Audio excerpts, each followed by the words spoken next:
boa noite, família de Deus. Estamos aqui nesse culto, domingo à noite, culto da família, porque aqui, como sempre dizemos, família... Vamos de novo? Família...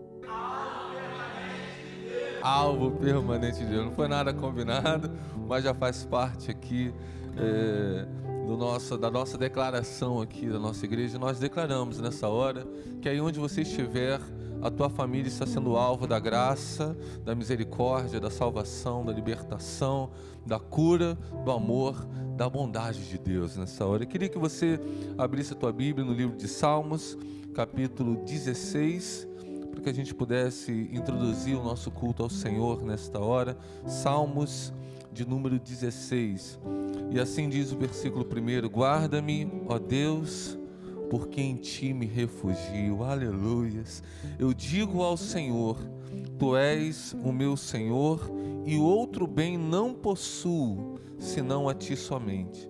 Quanto aos santos que há na terra, são eles os notáveis, nos quais tenho todo o meu prazer. Muitas serão as penas dos que trocam o Senhor por outros deuses. Não oferecerei as suas libações de sangue, e os meus lábios não pronunciarão o seu nome. O Senhor é a porção da minha herança e o meu cálice. Tu és o arrimo da minha sorte. Caem-me as divisas em lugares amenos, é muito linda a minha herança. Bendigo o Senhor que me aconselha, pois até durante a noite o meu coração me ensina. O Senhor tenho sempre a minha presença, e estando Ele à minha direita, não serei abalado. Alegra-se, pois, o meu coração, e o meu espírito exulta, até o meu corpo repousará seguro, pois não deixarás a minha alma na morte, nem permitirá que o teu santo veja a corrupção. Tu me farás ver os caminhos da vida. Na tua presença há plenitude de alegria, e na tua destra delícias perpetuamente. Aleluia. Famílias de Deus, eu vos convido agora a vocês desfrutarem, a se deliciarem da graça, da presença e do amor de Deus, da destra de Deus, onde há delícias perpetuamente. Que mesmo nesse ambiente de caos que nós temos vivido hoje, você pode erguer as suas mãos, os seus olhos a Deus e dizer: Senhor, tu és o meu Deus, tu és o meu único refúgio, outro bem eu não possuo senão a ti somente. Eu quero bendizer o Senhor, eu quero louvar o Senhor, porque eu tenho uma certeza: o Senhor me fará ver os caminhos da vida. Na tua presença a plenitude de alegria, e na tua destra delícias perpetuamente. Ó, provai e vede que o Senhor é bom. Aleluias. Deus, assim nós queremos, ó Pai, nesta hora louvar e engrandecer o teu nome. Nesse culto da família, nós queremos te consagrar cada casa agora, cada lar que está conectado neste canal, Senhor. Que a tua presença possa fluir, a tua presença restauradora, curadora, transformadora, regeneradora, Senhor. Que nesta hora o teu Espírito Santo venha converter os nossos corações, venha dispor a nossa alma para te adorar em espírito e em verdade. Que nós possamos, com toda alegria, com todo entusiasmo, com toda fé e com toda esperança, declarar que o Senhor é o Deus da nossa salvação, o motivo do nosso louvor. Ó Pai, recebe a honra, recebe a glória, recebe todo o louvor e nos abençoa com a tua presença, no nome de Jesus. Que você diga amém.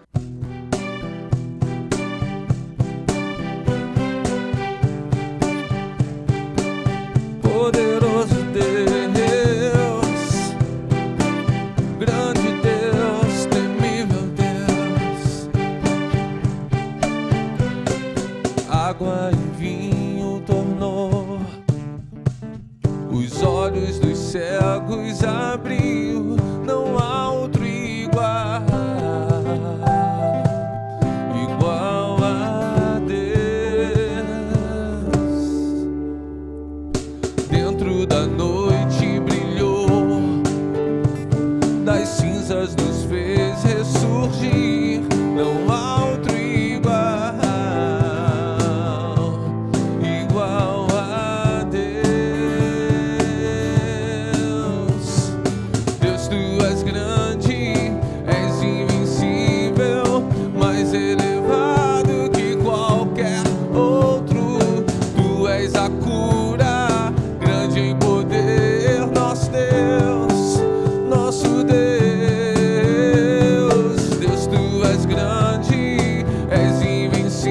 invencível, mais elevado que qualquer outro.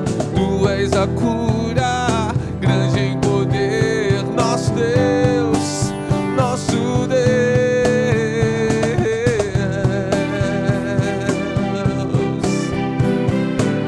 Tu és a cura para as nações, tu és a salvação em quem espera o nosso coração. Água em vinho tornou, os olhos dos cegos abriu, não há outro igual a Deus. Dentro da noite brilhou, das cinzas nos fez ressurgir, não há outro igual, não, não, não, não, igual a Deus. Porque eu canto assim: Deus, tu és grande, ei, mais invencível, mais elevado que qualquer outro. Tu és a cura, grande em poder, nosso Deus, nosso Deus. Deus, tu és grande, és invencível, mais elevado que qualquer outro. Tu és a cura, grande em poder, nosso Deus, nosso Deus.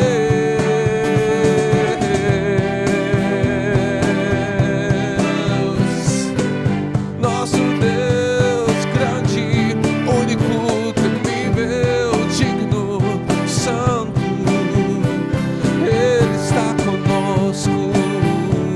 Cante assim comigo agora, ó. Se Deus está conosco, quem pode nos deter?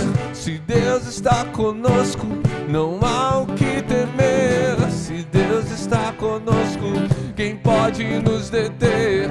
Se Deus está conosco, não há o que temer. Se Deus está conosco, quem pode nos deter? Se Deus está conosco, não há o que temer. Se Deus está conosco, quem pode nos deter? Se Deus está conosco, não há o que temer.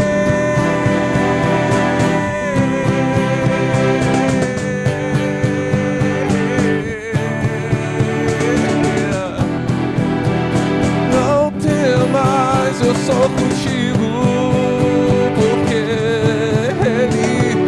Deus, tu és grande, és invencível, mais elevado que qualquer outro. Tu és a cura, grande em poder, nosso Deus, nosso Deus. Deus, tu és grande, és invencível, mais elevado que qualquer outro. Tu és a cura, é a grande em poder, o nosso Deus, nosso Deus. Então, se Deus está conosco, quem pode nos deter? Se Deus está conosco, não há o que temer. Se Deus está conosco, quem pode nos deter? Se Deus está conosco, não há o que temer.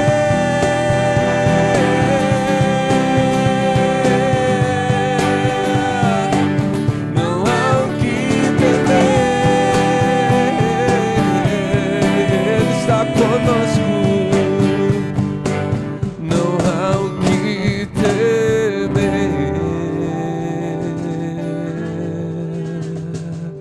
Não temas, porque estou contigo. Se passares pelas águas, elas não te submergirão. E se passares pelo fogo, ele não te queimará. A tua vida está na destra fiel de Deus, queridos. Creia que, por piores que sejam as provações, o único propósito dela é fazer aumentar e crescer uma fé inabalável, sustentada apenas em Deus. Apenas em Deus. Vamos cantar isso. nesta noite. Eu te convido, você com a sua família, juntamente conosco aqui no santuário, romper em fé. Rompa o medo, rompa a angústia, rompa a tristeza, rompa a preocupação, rompa com esta fé inabalável em Cristo Jesus nessa hora. Cada vez que a minha fé é provada, Tu me dás a chance de crescer um pouco mais. As montanhas e vales, desertos e mares que eu atravesso me levam pra perto de Ti. Minhas provações não são maiores que o meu Deus e não vão me impedir de caminhar. E se diante de mim não se abrir o mar, Deus vai me fazer andar por sobre as águas. Eu creio, rompendo em fé, minha vida se revestirá do Teu poder. Rompendo em fé, com ousadia vou mover o sobrenatural. Vou lutar e vencer, eu vou plantar e colher. A cada dia vou viver rompendo em fé. Se creres e verás a glória de Deus. Cada vez que a minha fé é provada, cada vez Tu me dás a chance de crescer um pouco mais. As montanhas e vales, desertos e mares que eu atravesso me levam pra perto de Ti. Minhas provações não são maiores que o meu Deus e não vão me impedir de caminhar. E se diante de mim, creia, declare, profetize, determine. Ele é contigo, Ele é o Emanuel, o Deus conosco. Rompendo em fé, minha vida se revestirá do Teu poder. Rompendo em fé, com ousadia vou mover o sobrenatural. Vou lutar e vencer, vou plantar e colher. A cada dia vou viver rompendo em fé, rompendo em fé, rompendo em fé. Minha vida se revestirá do Teu poder. Rompendo em fé, com ousadia vou mover o sobrenatural. Vou lutar e vencer, vou plantar e colher. A cada dia vou viver rompendo em fé. A cada dia vou viver rompendo em fé. A cada dia vou viver. Declare isso nessa hora com a tua família. Rompendo em fé.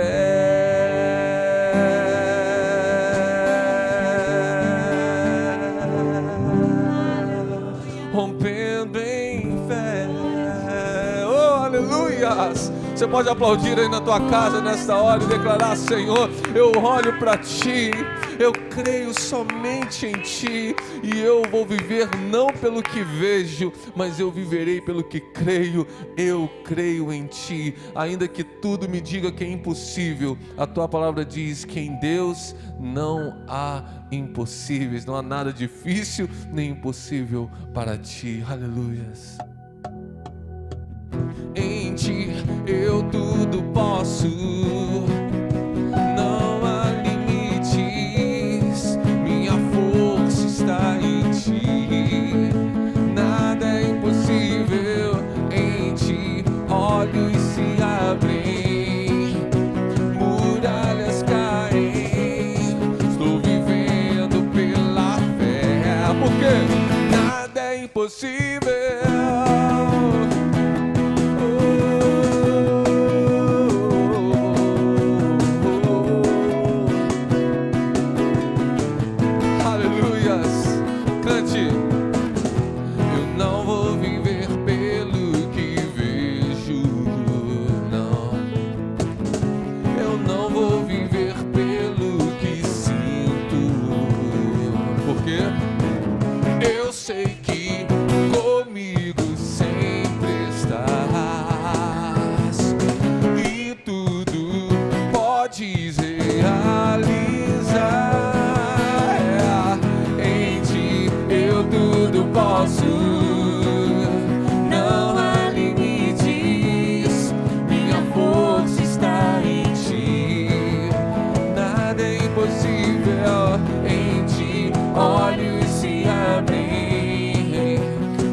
Deus de milagres tu és. Eu não vou viver pelo que vejo, declare. Eu não vou viver pelo que vejo, eu não vou viver pelo que sinto, só pela fé. Eu sei que comigo sempre estás, e tudo podes realizar. Em Ti eu tudo posso, não há limites, minha força está em Ti, nada é impossível. Em Ti olhos se abrem, muralhas caem, estou vivendo pela fé, nada é impossível.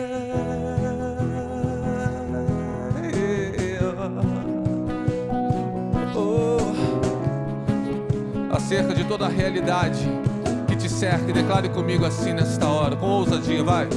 Creio em Ti, creio em Ti, creio em Ti, creio em Ti, Jesus. Creio em Ti, creio em Ti, creio em Ti, creio em Ti, Jesus. Ei, creio em Ti, creio em Ti, creio em Ti, creio em Ti, Jesus. Creio em Ti, creio em Ti, creio em Ti, creio em Ti. Em Ti eu tudo posso, não há limites, minha força está em Ti, nada é impossível. Em Ti olhos se abrem, muralhas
Aleluias!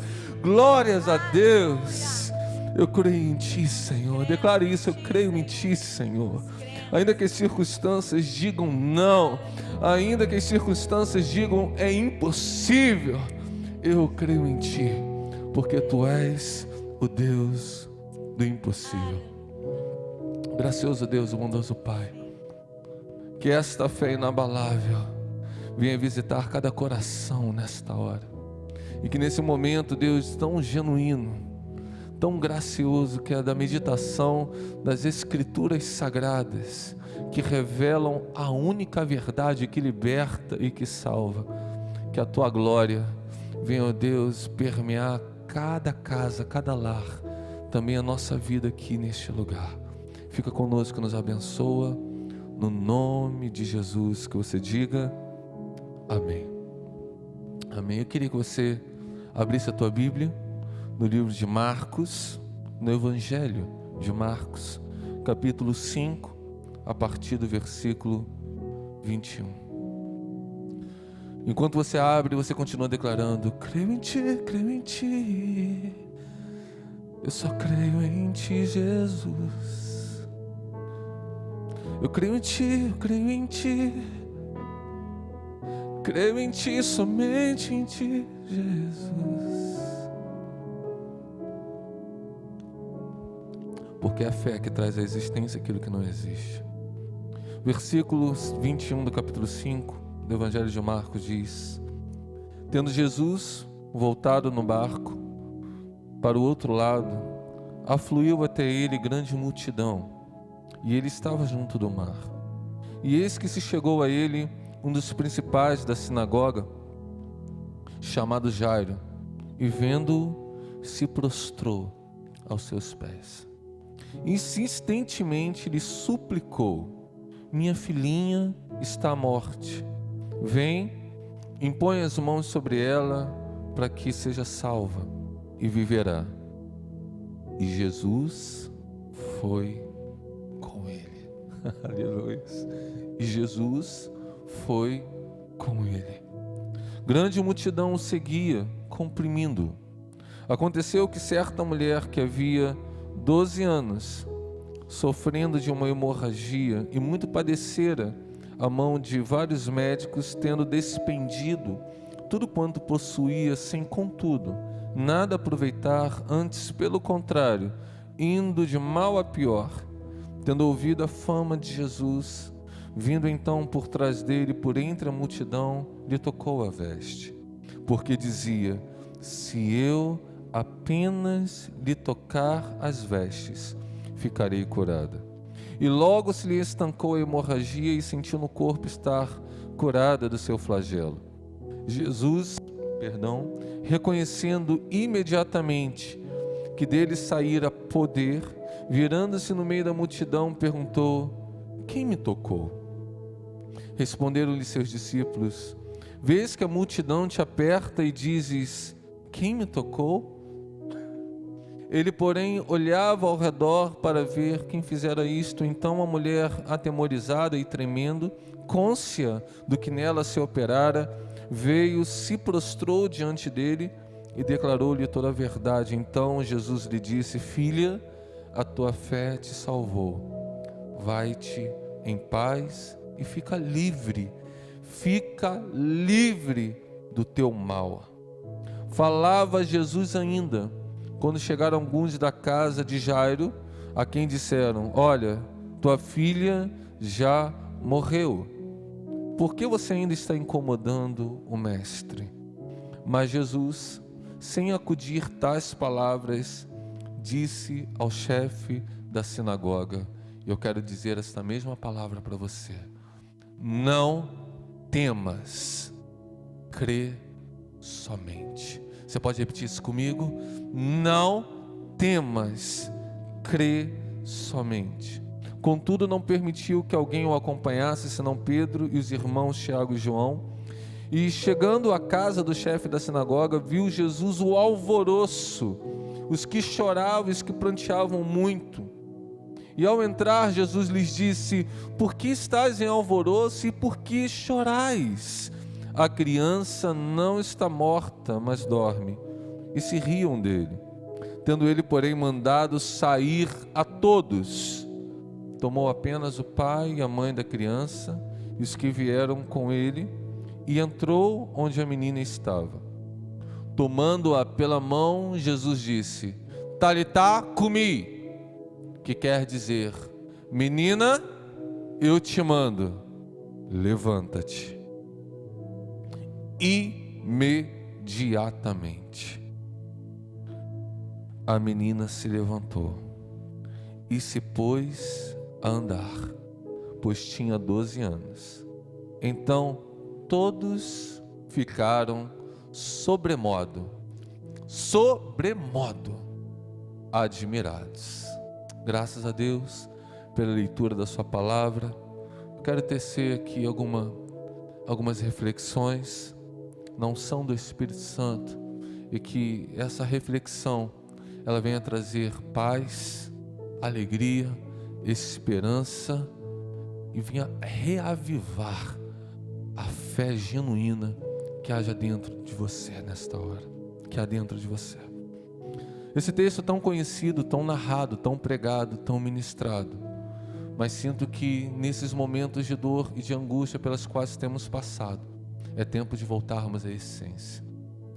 E aqui é muito claro, esse mesmo texto aqui, ele é narrado em Mateus 9, também em Lucas capítulo 8, são os evangelhos sinóticos, muito parecidos, uma forma ou outra um pouco diferente dessa narrativa, mas todas elas chegando a essas conclusões que eu queria refletir com você. A primeira delas, Jesus estava voltando lá de Gadara, e ele volta para o outro lado do mar da Galileia, e diz esses três evangelhos que quando ele volta, lá em Lucas principalmente, que quando Jesus volta, a multidão está em festa.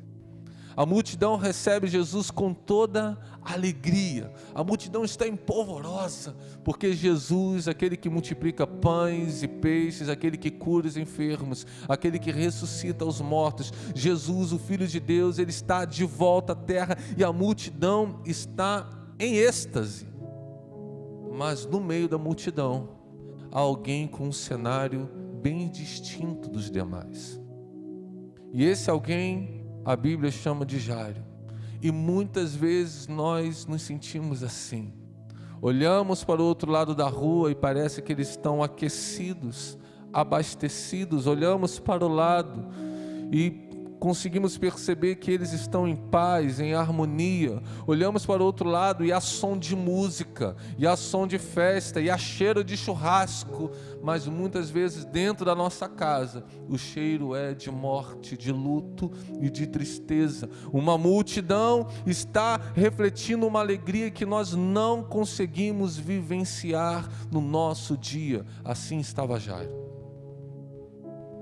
Apesar de chefe da sinagoga, e o que é uma sinagoga naquela época? Eram as casas, eram os templos, pequenos templos que haviam nas cidades. Tinha em Jerusalém o grande templo, onde havia esse ofício sacerdotal e levítico, onde se faziam os sacrifícios, onde toda a lei comungava lá e cultuava lá. Mas dentro das cidades, das aldeias, dos povoados mais populosos, dos centros comerciais mais afluentes, lá haviam as sinagogas, onde homens poderiam ler a Torá, expor as Escrituras, onde o povo poderia ir diariamente fazer as suas orações. E Jairo era o chefe dessa sinagoga. Jairo era o responsável pelo culto, era o responsável pelo prédio. Era um homem dotado de grande prestígio religioso, social, talvez até uma autoridade dentro daquela cidade. Porém, não obstante todo o seu prestígio e status social, ele estava com um problema gravíssimo dentro da sua casa. Não obstante ser um homem conhecedor da lei, das Escrituras, ser um homem que estava diante do culto quase que todo dia, dotado de grande prestígio, ele precisava muito de socorro e de alento.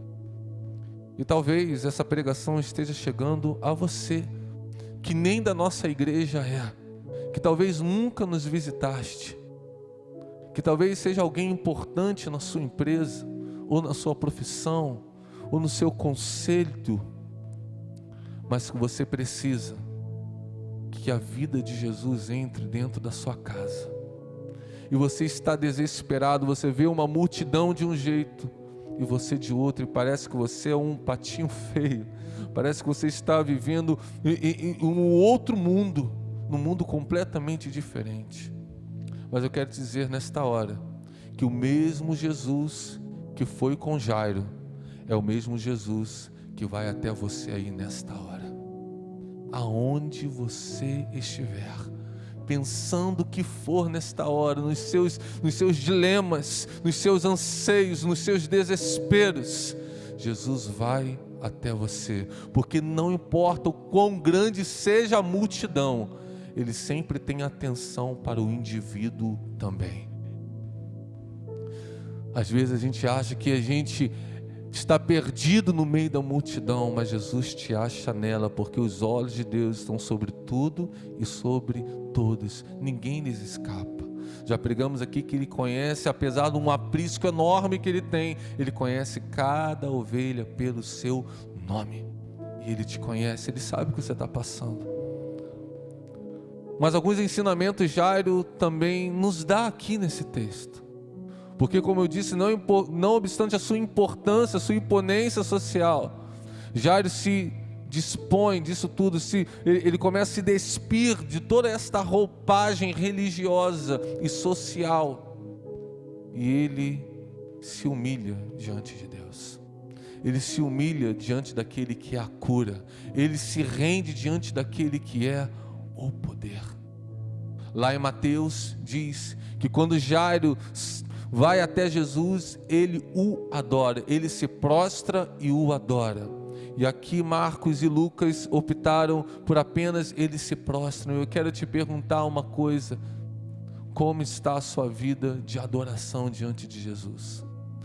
Eu te pergunto isso, igreja, porque muitas vezes os tempos ficam tão difíceis, é tanta assolação, é tanta angústia, é tanta privação, que isso nos rouba a alegria de louvar, isso nos rouba a disposição de servir, isso nos rouba o ânimo de buscar o Senhor. Mas a primeira coisa que Jairo faz quando ele vê Jesus, Jairo não entra de qualquer forma na presença de Jesus.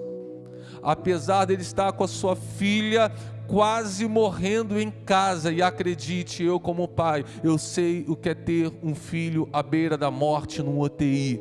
É desesperador, é assolador. Eu imagino a dor, a aflição que Jairo estava sentindo nesta hora.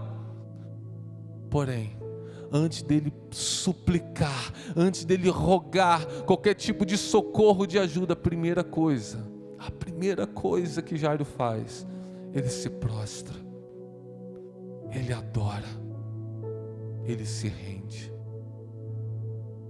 Isso nos ensina, queridos, porque maior que a necessidade da cura, da provisão, é a necessidade que o homem tem de reconhecer que só Jesus Cristo é o Senhor e vive para sempre. É nisso que reside toda a nossa assistência, todo o nosso socorro, todo o nosso governo. E Jairo nos ensina isso. Apesar do seu caso ser emergencial, apesar do seu pedido ser algo real, urgente, legítimo, ele, antes disso tudo, ele simplesmente adora. Ele simplesmente se prostra. E eu espero, queridos, de coração, que antes dessa palavra você tenha louvado conosco. Apesar das suas preocupações, talvez você entrou nesse culto perguntando: e agora? O que Deus tem para mim? O que Ele quer falar para mim? Ele precisa se mover aqui nessa casa. Mas antes disso tudo, que você tenha erguido as suas mãos aos céus e declarado: o Senhor é o Deus da minha salvação. Você tenha se prostrado, nem que seja a sua fronte, e ter declarado: Senhor, eu me rendo, eu me humilho diante da Tua presença. Sim, logo depois que Jairo adora o Senhor e se prostra, a Bíblia diz que ele insistentemente lhe suplica, e ele fala: minha filhinha está à beira da morte. Súplica fala de rogo, fala de uma oração fervorosa, fala de implorar, porque muitas vezes, irmãos, para nós obtermos um socorro, não basta apenas pedir. A Bíblia fala: pedi, pedi, batei, batei. Súplica fala de uma oração constante, de você implorar, de você rogar, de você falar: por favor, pela tua misericórdia, me socorre. E por que a súplica é tão importante?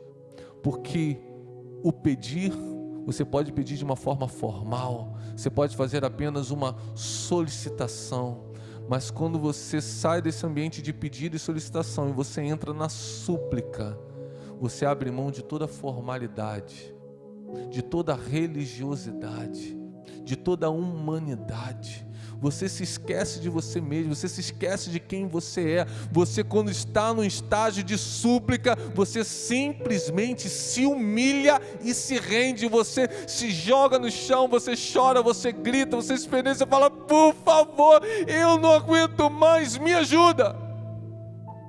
Assim Jairo.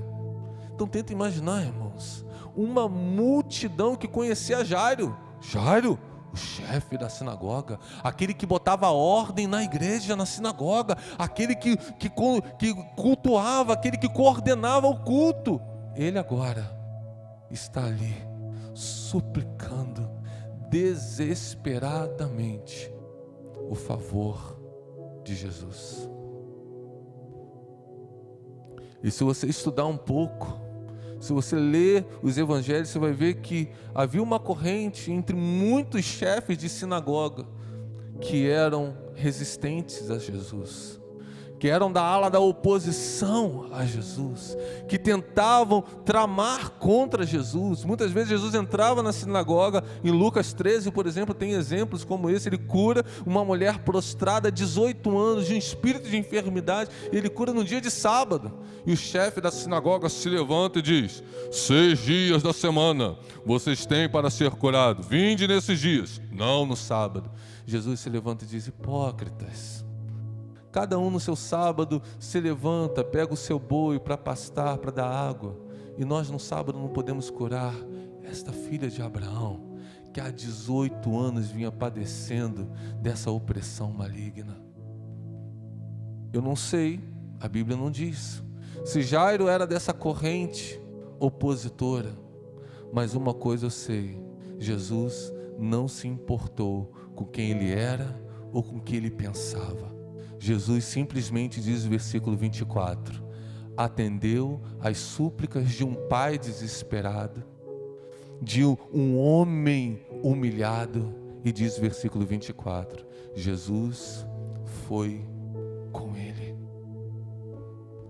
Então, queridos, não importa quem você seja, o que você tenha feito, se nesta noite você se humilhar, conforme foi pregado aqui nesta manhã, se humilhar e orar, e buscar, e se arrepender, e se converter dos seus maus caminhos, não há nada que te impeça de viver a plenitude da restituição, da graça, da redenção, da glória e da bênção de Deus.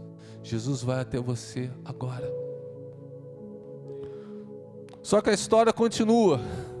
Jesus vai com ele, e de repente Jairo, acha que recebeu um alento no seu coração: oh, agora vai ficar tudo bem.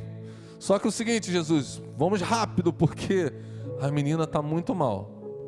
Jairo sabia que o tempo era fatal, o tempo era crucial, que 1 minuto ele não poderia perder sequer. Mas no meio do caminho, Jesus para. Jairo está com sua filha de 12 anos à beira da morte.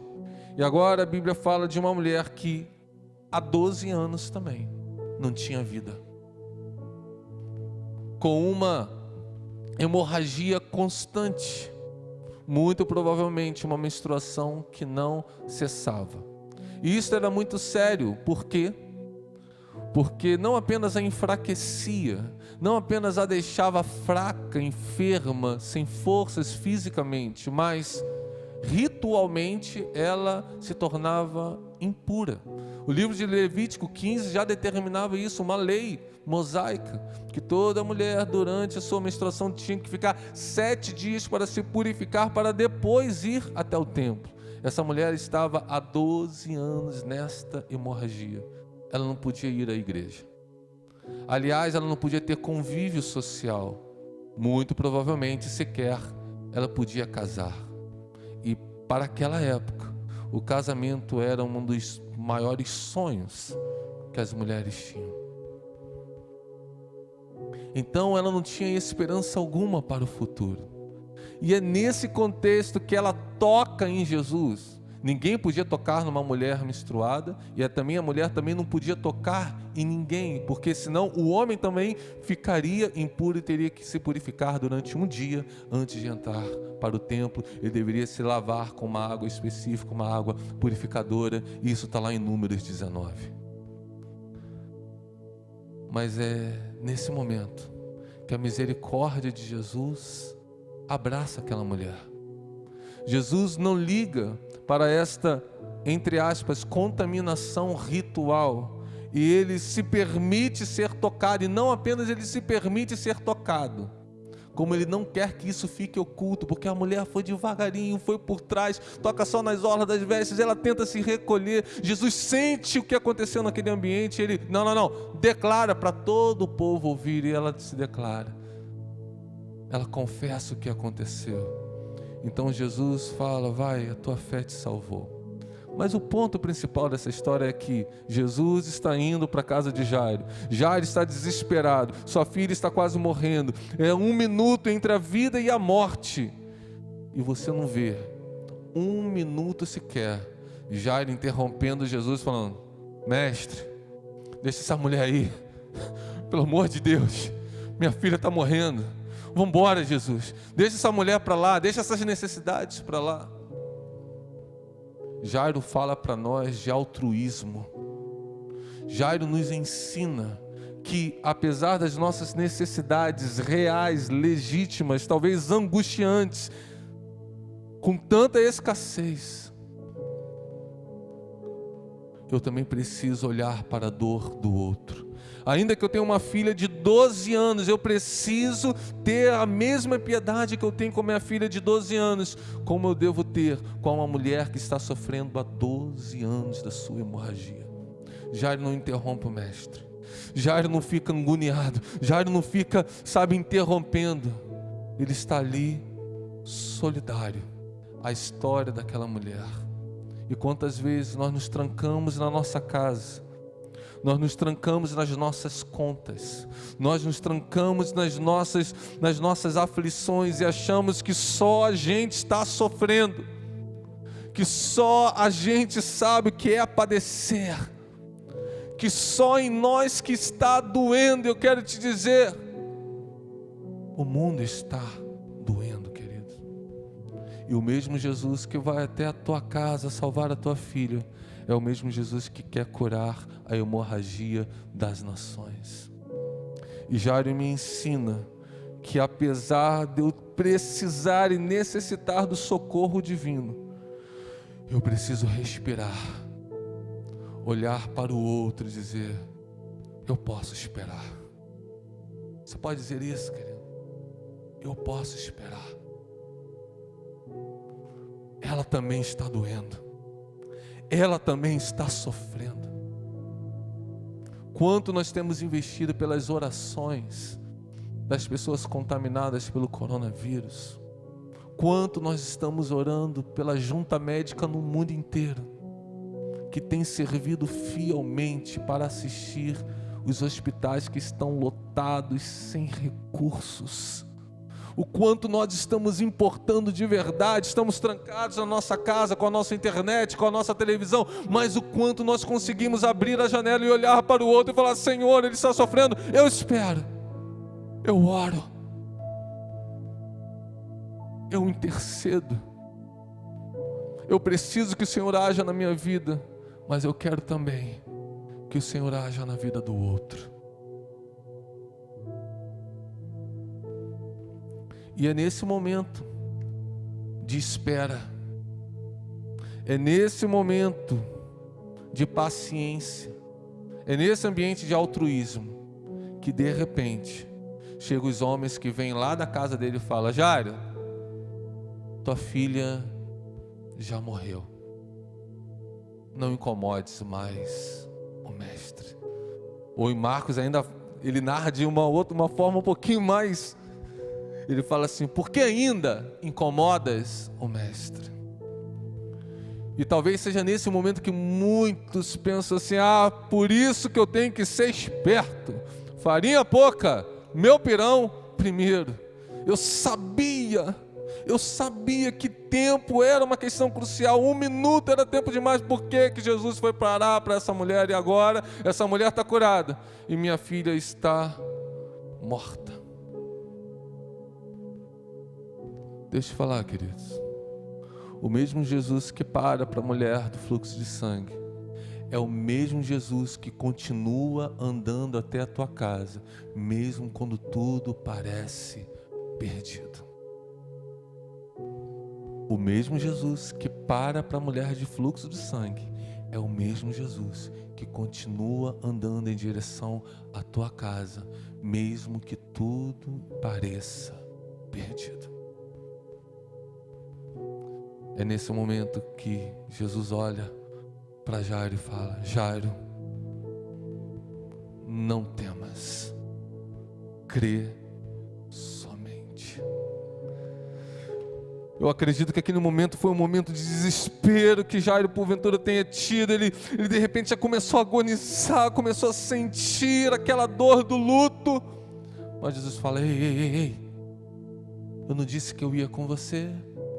Eu não disse que ia até lá para curar a sua filha. Eu não disse que eu ia até lá para reviver a sua filha.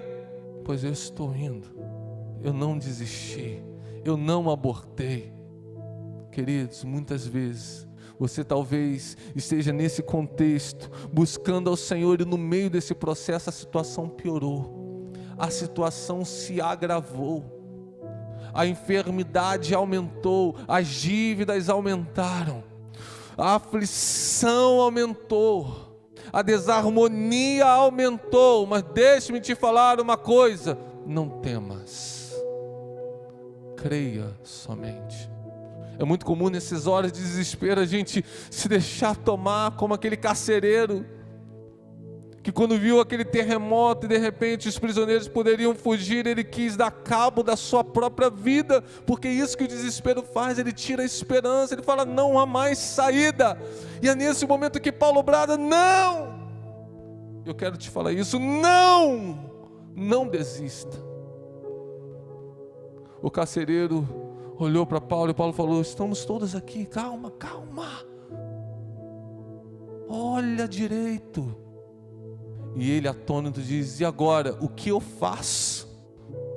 Porque o ser humano tem sempre esse raciocínio, né? Ele sempre acha que ele deve fazer alguma coisa. Fazer. Ativo, dinâmico. E Paulo fala: primeiro, você precisa crer. Mente, alma, coração regenerado, uma nova consciência. Crê no Senhor Jesus e serás salvo tu e toda a tua casa. Foram as mesmas palavras que Jesus usou para Jairo. Ei, não se desespere, não desista de tudo, apenas creia e eu vou levar salvação até a sua casa. E quando finalmente Jesus chega lá, diz o texto que um alvoroço de tumulto, de choro, de gritaria existia ali. Jairo, por ser um homem provavelmente rico, influente, certamente ali já estavam os tocadores de flauta, como era comum naquela época, as carpideiras, as choradeiras profissionais que frequentavam e eram pagas para isso, frequentar os velórios e chorar amargamente para poder acrescentar naquele ambiente mais luto e mais tristeza. Quando Jesus entra naquele ambiente, ele percebe esse alvoroço, a primeira coisa que ele faz é confrontar aquele alvoroço, dizer: por que vocês estão assim? porque todos estão chorando assim. A menina não está morta, a menina apenas dorme. E eu queria dizer isso para você, queridos.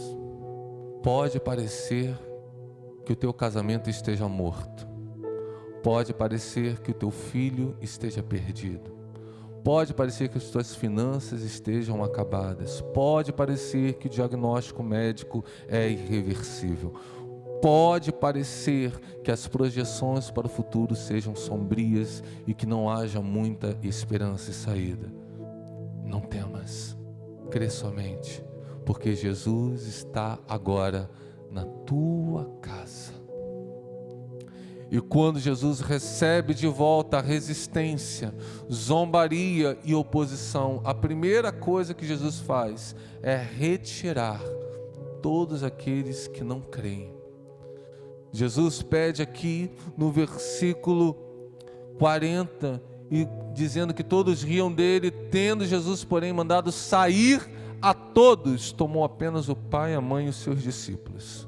Sabe por quê, queridos? Um milagre não se opera no ambiente de resistência, de dúvida, de incredulidade, de resistência e de oposição.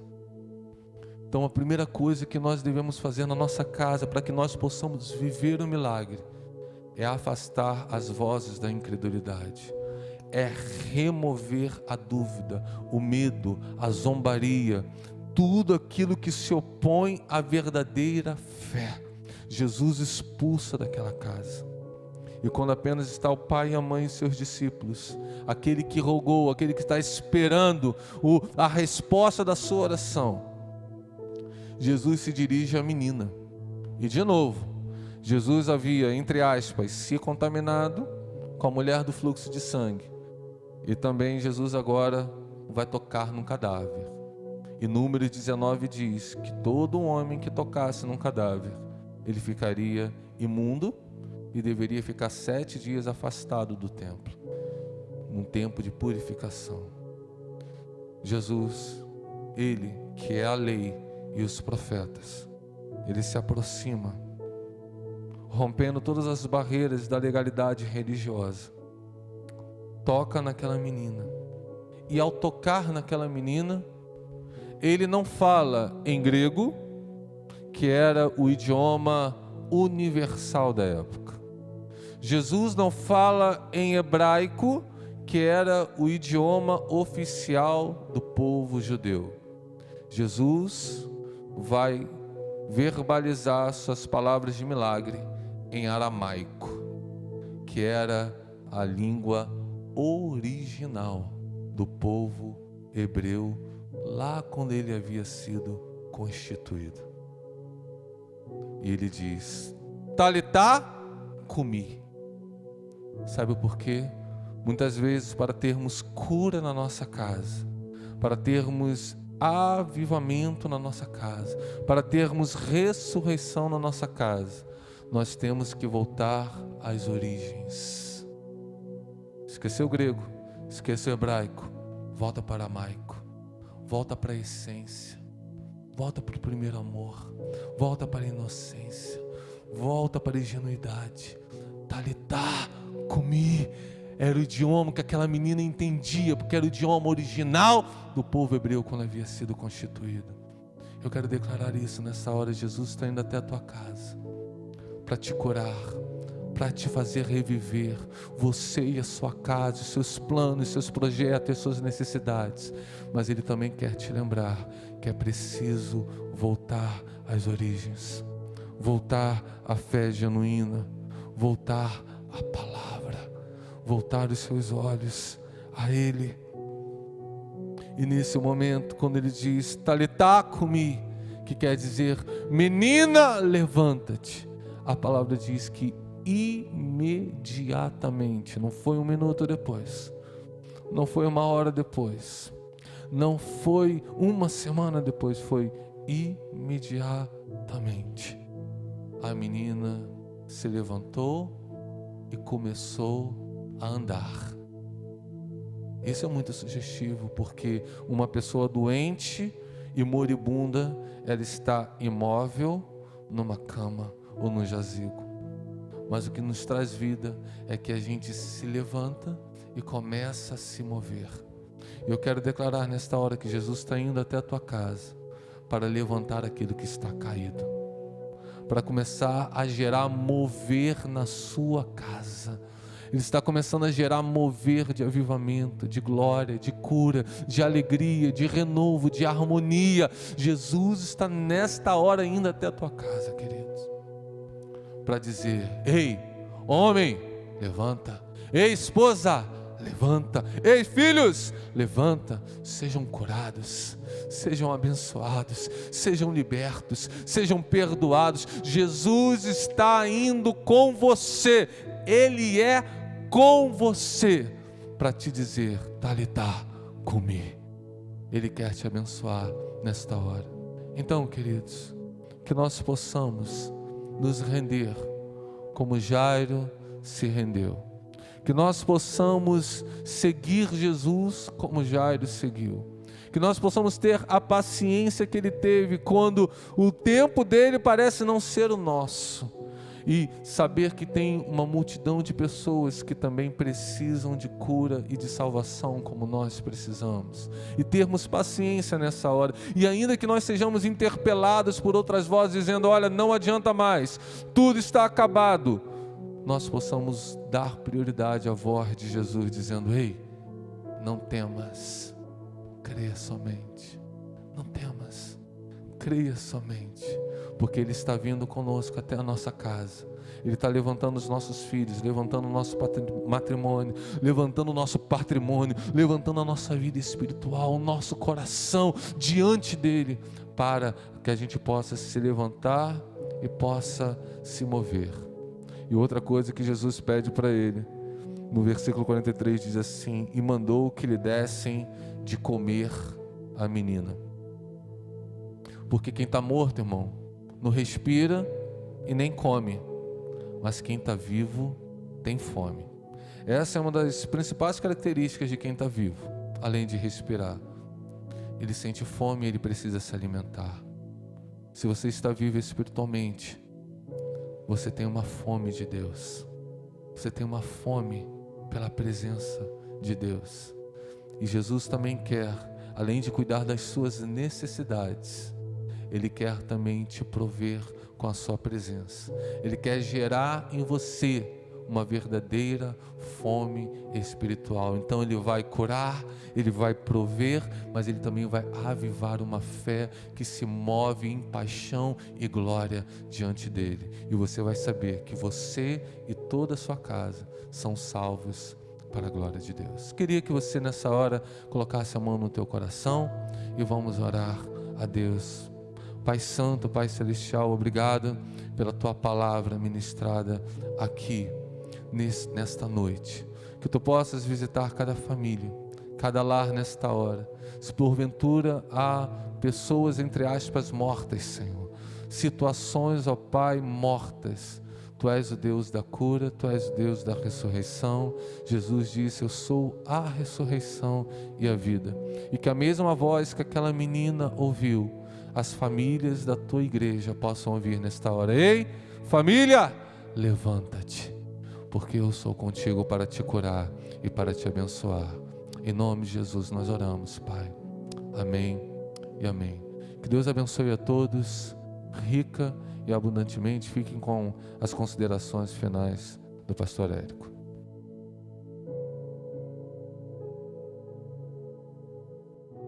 Boa noite, igreja. Graça e paz. A minha expectativa é que esta palavra tão abençoadora tenha abençoado sua família, porque nós cremos que família é alvo permanente de Deus. Você que não é crente em Cristo Jesus, que esta palavra tenha te envolvido plenamente, que você possa aceitar Jesus como seu único e suficiente Salvador. Deixe Jesus entrar completamente na sua casa. Deixe Jesus transformar completamente a sua vida. Creia nele assim como foi pregado e aceite ele como seu único e suficiente Salvador. E você que, porventura, durante a sua caminhada de fé, algum percalço aconteceu, que você possa voltar rapidamente ao caminho do Senhor, voltar para a casa do Senhor, assim também como o pastor Guilherme mencionou na mensagem da manhã. Eu falei um pouco sobre o filho pródigo, ilustrando algo do Velho Testamento. Ele voltou para o Senhor e o seu pai recebeu de braços abertos.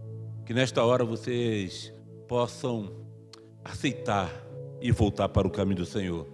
As considerações que nós temos que fazer antes de empreitarmos a bênção apostólica, a primeira dela é uma notificação que, por uma necessidade, nós teremos plantão pastoral aqui às segundas-feiras e às quintas-feiras, no mesmo horário, das 18 horas até as 20h30. Nós estaremos recebendo os pedidos de oração. Nós temos orado por esse cesto de oração e durante uma semana e meia já nós não temos culto presenciais, mas quantas necessidades não têm acontecido. Então você vai ter a oportunidade de chegar à nossa igreja, você que pode andar, você que tem condições de transitar, né? Se você não tem essa condição, que peça seu filho para trazer um parente ou amigo. Traga o seu pedido de oração, nós estaremos orando pela sua vida, pela sua necessidade. Como também, assim como eu recebi ligações de irmãos que não trabalham com conta bancária, normalmente ofertam e dizimam com recursos, com dinheiro, nós estaremos também abrindo a nossa igreja para que o pastor Guilherme esteja recebendo esses dízimos, essas ofertas em espécie. Nós teremos aqui 2 oficiais, nesse período também, o ajudando, que você possa trazer os seus pedidos de oração, como também trazer devolvido o seu dízimo e ofertar com alegria ao Senhor. Um outro aviso importante é que nós estaremos realizando o culto online, e eu coloquei até isso escrito aqui nesse papel, até quando o nosso coração aquietar. Estaremos, querido, em obediência ao que nos orientar, ao que nos ordenar os governantes do nosso país, seja ele federal, estadual, municipal, estaremos debaixo dessa submissão. Nós não vamos realizar culto presencial enquanto o nosso coração estiver aquietado e submisso a essa autoridade. Enquanto isso, nós oramos aqui, oramos na nossa casa, por cada um de vocês, como também vocês estejam orando, né, por aqueles pedidos de oração, por esses pedidos de oração, e aquele nosso propósito, né, da oração de Daniel, que estaremos orando às 9 horas da manhã, estaremos orando às 3 horas da tarde, 15 horas, como também estaremos orando às 21 horas. Tem ministério envolvidos, né, nesta oração, querido, de 9, 15 horas e 21 horas. Você que é membro da nossa igreja, escolha um desse horário, querido, e clame ao Senhor pela nossa nação, pela sua família, pela sua casa. Ore, querido, pelos missionários, ore pelos funcionários da saúde pública, né? Os enfermeiros, os médicos. Na Itália, a última notícia que eu soube é que 23 médicos haviam falecido por tratar de doente infectado do coronavírus. Então vamos estar orando, querido, vamos estar buscando a face do Senhor. Eu creio que esse culto te abençoou poderosamente. Eu creio que a palavra ministrada, a palavra rema, alcançou o coração e a sua família. Vamos estar agora nos despedindo, nos preparando para mais uma semana de desafio. Feche os seus olhos, curvem as suas cabeças. Pai amado, Pai querido, mais uma vez levantamos as nossas vozes até Ti, para pedir ao Pai por todos esses pedidos de oração, como também por cada necessidade dos Teus filhos. Tu és um Deus onisciente, onipresente e onipotente. Tu és um Deus que sara, Pai. Então cura, Senhor, as enfermidades. Tu és o Deus, ó Pai amado, que liberta os cativos. Esteja, Senhor, libertando os oprimidos e faça com que eles se voltem para Ti. Esteja abençoando, ó Pai amado, famílias, ó Pai. Famílias que estão vivendo um estágio, Senhor, de divisão, de facção, de intriga. Pai amado, dando legalidade ao inferno. Senhor, restaura casamento. Restaura, Senhor, o amor do pai ao filho, o amor do filho aos pais, Senhor. Toma, Senhor, cada família em Tuas mãos. Esteja abençoando, Senhor, os membros da nossa igreja, os nossos idosos. Senhor, que nós possamos retornar o mais rápido possível a ter comunhão contigo, junto com toda a congregação, Pai. Nós oramos pelo nosso país, oramos pelos nossos governantes, oramos pelas autoridades, Pai, seja ela judicial, seja ela legislativa, seja ela executiva, Pai.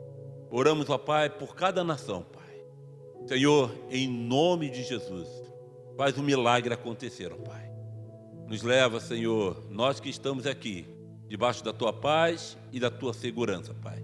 E nos dê uma semana abençoada, em nome de Jesus, e que todos que estão em sua casa possam dizer amém. Que a graça do nosso Senhor e Salvador Jesus Cristo, o amor de Deus, o nosso eterno e bondoso Pai, que a rica e doce consolação do Espírito Santo de Deus esteja com todos vocês, Igreja do Senhor, desde agora e para sempre. Amém. Que Deus te abençoe, rica e abundantemente, em nome de Jesus.